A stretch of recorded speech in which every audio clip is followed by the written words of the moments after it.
النظام فهو أحيانا يثير ضجة ويعرقل تلك الكياسة واللياقة التي يود أن يفرضها. ربما هو يبرهن لنا على مهاراته في الطرق على الطاولة كأنه يضرب على آلة موسيقية. ربما هذا ما تفعلونه في مراكش في جامع الفناء.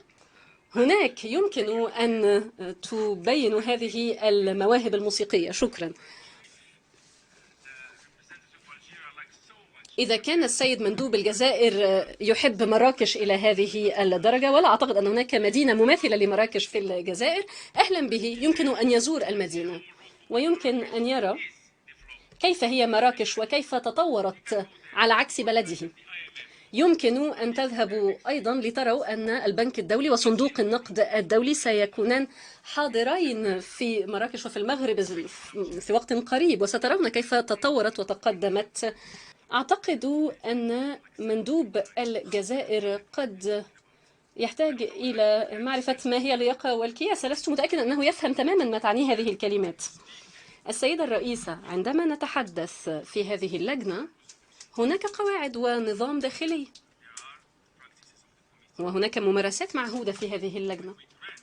عندما نمنح الملتمسين حق الحديث ينبغي أن يتحدثوا باحترام لمؤسسات الدول الأعضاء، أن يتحدثوا باحترام بشأن المسائل التي يتطرقون إليها دون الهجوم على الدول الأعضاء.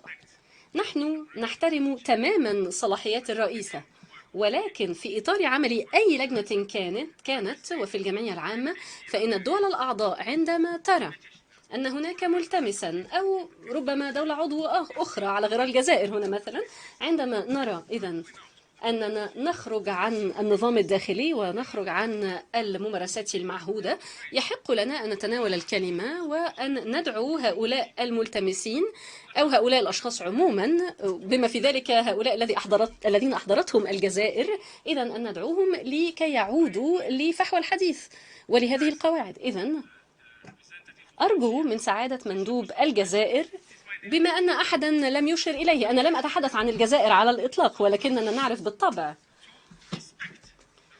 إذن ندعوهم إلى احترام حق الدول الأعضاء في طلب نقطة نظام، ومن حقنا أن نطلب وقف أي شخص عن الحديث إذا كان يتجاوز الحدود المتعارف عليها في ممارسات اللجنة.